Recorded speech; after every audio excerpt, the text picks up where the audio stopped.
On se retrouve aujourd'hui pour une toute nouvelle vidéo et le sujet du jour fait suite à une demande de l'un de mes abonnés. En effet, on va traiter ensemble les fameuses UC, les unités de compte. Alors si vous aussi vous avez une thématique que vous voulez que je traite en vidéo, n'hésitez pas comme à chaque fois à me le dire en commentaire. Et vous le savez, la chaîne MPM Investissement est réellement la vôtre. Donc en début de mois, vous avez toujours un sondage de disponible sur la chaîne.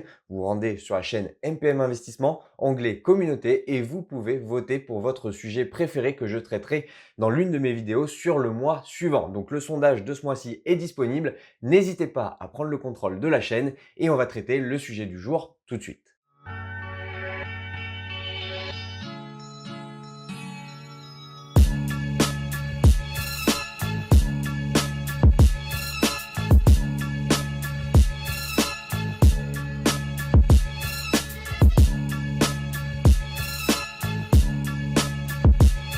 Alors les fameuses UC, les unités de compte, c'est un terme que l'on retrouve assez souvent et pour cause, vous le retrouvez dans deux enveloppes bien distinctes, l'assurance vie mais également le PER, le plan d'épargne retraite. Les UC, je vais employer ce terme pour le reste de la vidéo, traitent tous les supports d'investissement à l'exception des fonds euros. Vous retrouvez donc des fonds actions, obligations mais également immobiliers. Contrairement aux fonds euros qui ont un capital garanti, les unités de compte ont-elles une espérance de rendement plus élevée. Alors on parle d'un rendement théorique plus élevé puisqu'il y a une certaine volatilité due au marché financier et cette volatilité peut être à la hausse, certes, mais peut être également à la baisse. Donc faites très attention, il y a comme à chaque fois un risque total de perte en capital. Concernant leur composition maintenant, il y en a de plusieurs natures et on va commencer avec les fonds d'investissement. Un fonds d'investissement est un package de titres financiers, actions ou obligations gérés par des professionnels. Le fonds d'investissement est un placement collectif qui regroupe l'épargne de milliers d'investisseurs particuliers. Vous entendrez parler ici d'OPCVM pour organisme de placement collectif en valeur mobilière, une valeur mobilière étant un titre financier. L'avantage premier des OPCVM, c'est que vous n'avez pas besoin de vous constituer vous-même un portefeuille financier. En effet, vous allez déléguer totalement la gestion là à un professionnel. En plus, question réglementation, chaque OPCVM doit être agrémenté par l'autorité des marchés financiers, vous le savez, la fameuse AMF. Passons maintenant aux ETF, ce sont des fonds indiciels cotés en bourse. Alors là également, on va avoir un package d'actions ou d'obligations, mais avec un objectif qui va être de capter la performance totale d'un marché financier, en répliquant, vous le savez, l'indice de référence. Par exemple, l'ETF 440 va être constitué des 40 entreprises du CAC 40 et donc c'est pourquoi on va avoir une performance qui va être très fidèle à l'indice de référence. Les ETF présentent trois avantages. Les frais, comptés entre 0,1 et 0,5% de frais de gestion annuels, c'est parfois 20 fois moins qu'un fonds traditionnel. Mais également la diversification. Certains indices boursiers peuvent être composés de plusieurs centaines d'actions, voire plusieurs milliers. Et enfin, c'est un investissement 100% passif. Et terminons maintenant avec les unités de compte immobilières. Et oui, en effet, les fonds immobiliers vont vous permettre d'investir dans ce qu'on appelle la pierre papier. Donc ça, c'est très intéressant. Vous allez pouvoir diversifier votre portefeuille avec de l'immobilier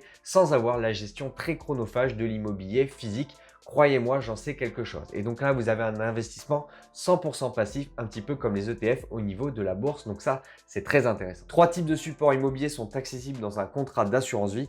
Les SCPI pour Société Civile de Placement Immobilier qui achètent et gèrent exclusivement des biens immobiliers dans l'objectif de les mettre en location. Vous avez également les OPCI, organismes de placement collectif en immobilier qui fonctionnent comme des SCPI, au détail près qu'une partie de leur portefeuille est constituée d'actifs financiers.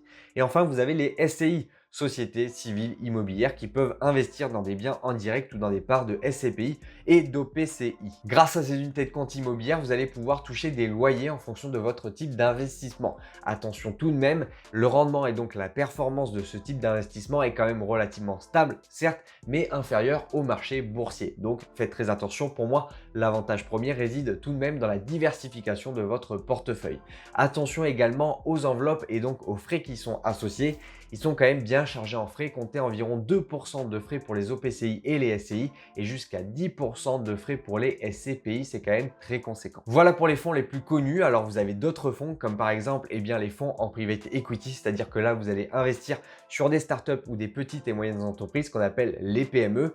Alors là, c'est plus déjà adapté à des investisseurs aguerris, c'est-à-dire que là vous investissez sur des entreprises qui n'ont pas encore fait leurs preuves, donc savoir leur future performance peut être assez compliqué. Donc pour moi, pour les débutants, c'est peut-être à éviter. Vous avez également d'autres fonds comme les produits structurés dont la performance réside également sur un calcul mathématique. Et pour moi, c'est assez complexe et encore une fois, pour les débutants, c'est peut-être à éviter. Restez toujours humble face au marché. Prenez les produits qui vous diversifient le plus, qui ont une performance assez stable et homogène. Pour moi, c'est le plus important. Pour passer maintenant à la sélection des unités de compte, il faut au préalable choisir le bon contrat d'assurance vie ou le bon contrat de PER. Et donc pour ça, vous devez choisir des contrats avec peu de frais, mais également à disposition un large choix d'unités de compte. En effet, toutes les unités de compte ne se valent pas, donc il faut avoir à disposition plusieurs unités de compte pour faire vraiment votre choix avec minutie et choisir des contrats les plus performants et les plus stables dans le temps. Donc ça, c'est vraiment l'intérêt premier. Ensuite, vous le savez, les contrats d'assurance vie ou de PER, généralement, les plus avantageux sont disponibles en ligne. Oubliez ce que propose généralement votre banque traditionnelle. C'est souvent des enveloppes qui sont chargées en frais avec peu d'unités de compte à disposition. Ils privilégient généralement leurs produits d'intérêt avec des performances qui sont relativement faibles. Donc pour moi, c'est à éviter. Une fois votre contrat choisi, vous pouvez réaliser votre sélection d'unités de compte. Alors cette sélection n'est pas automatique, je vous le rappelle. Vous pouvez totalement déléguer cette gestion à un professionnel et ainsi vous libérer un peu de cette pression mentale.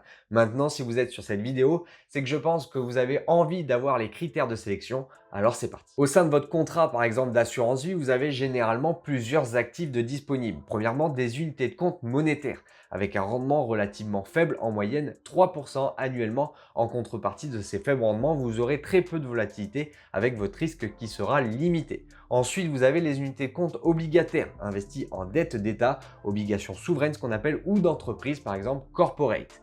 Troisièmement, les unités de compte d'actions dont les ETF, vous pouvez vous diversifier facilement en gestion passive indicielle.